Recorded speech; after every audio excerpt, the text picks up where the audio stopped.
Furious New York homeowners are slamming the rollout of Zohran Mamdani's pied-à-terre tax at a city council hearing, with some saying they were wrongly hit with tens of thousands of dollars in tax bills. Every New Yorker should be appalled by this underlying principle.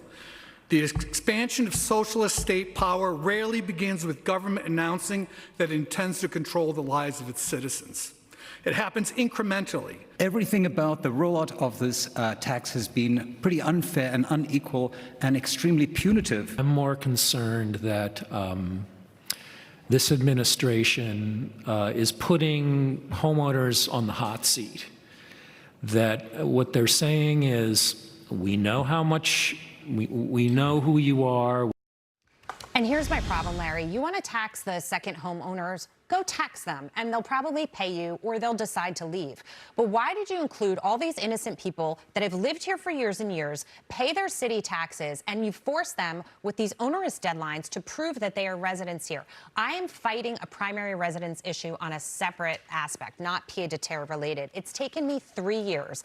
I have had to send the city 4 years of tax returns, which, by the way, that's private information. They're not supposed to be looking at that detail, right, to have that detail.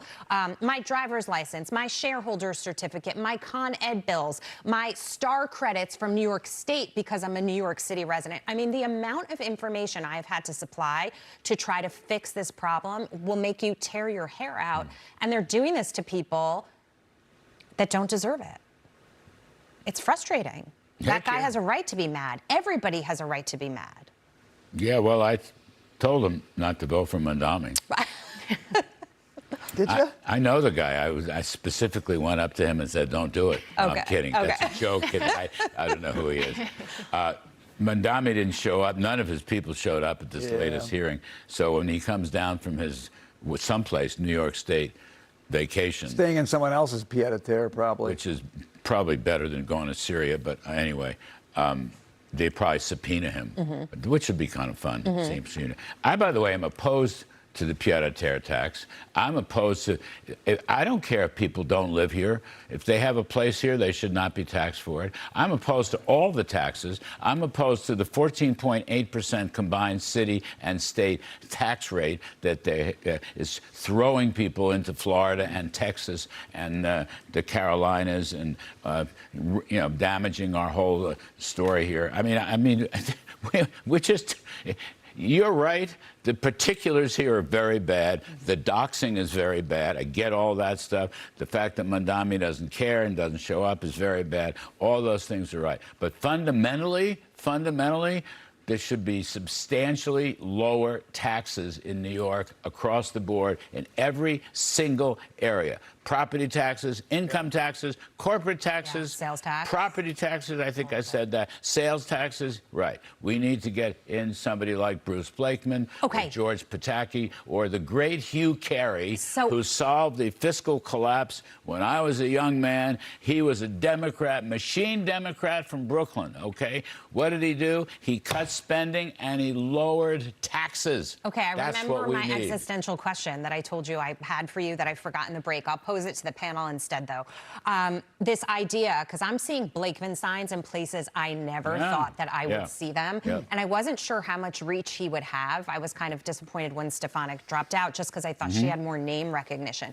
But I'm seeing these Blakeman signs everywhere, and I'm saying, actually, is Zozo teeing up a Blakeman win here? Because if Blakeman wins, he can still save us. Well, but did they tee it up by messing up so badly? He's really not running against Hochul. I mean, he is, but it's really about Zohran Mamdani, the socialist. That's right. Well, he's, Zohran's still really popular in New York City. He's still got a very high approval rating, but everywhere else he is odious, right? And he went to Staten Island the other day and got booed. Because I think, here's what I would say just quickly on this whole pied-à-terre thing. I've been of the view that I don't think they made a mistake in their eyes. They intended to put the city on notice that we do not love private property. I've never viewed this as a botched thing, okay? So but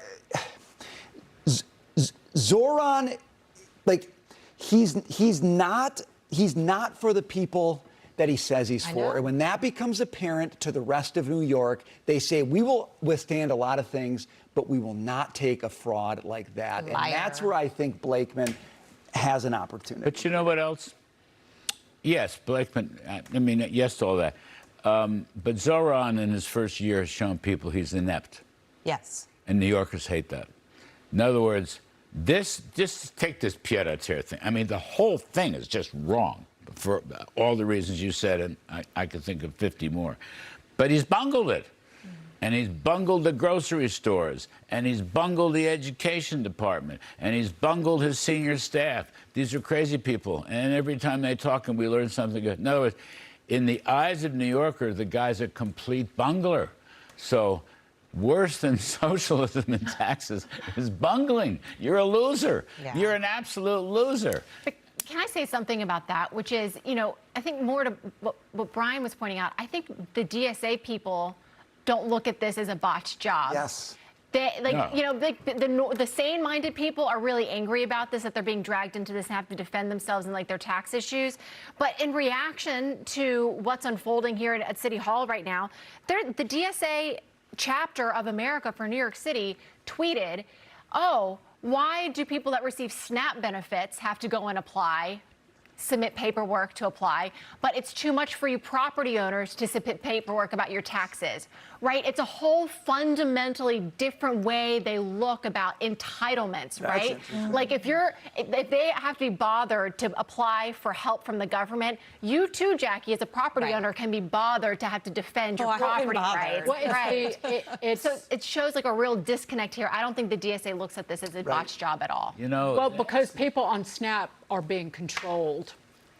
They're already under the control of government, but people who own private property are not. There you go. I think that is really right. And look, to equate private ownership or private property with all the incentives that freedom provides in our Constitution, for example, to equate that with an entitlement program for which taxpayers are paying and for which you have to be eligible. Those are two different things. They are entirely different things. Now, the socialists would like to merge the two in some bizarre way, but they are fundamentally, constitutionally, completely different ideas. I'm sorry. And the other thing is they doxed how many? 900,000 people? Almost 1 million. Which kind of gets to my point. It's not just that you're a socialist lefty, you're inept. Yeah. New Yorkers don't like inept. Talk to any taxi driver. Well, envy's the mother, as David says, envy is the mother's milk of socialism and communism. So there was a reason that they did that. They knew who owed it was like what a few thousand people owe the pied-à-terre tax. Right. But they doxed all of those individuals to get their names and addresses out there in the public sphere to make them, well, targets. I told that guy. And it was an enemies list. Yeah. Yeah, no, but I told that guy.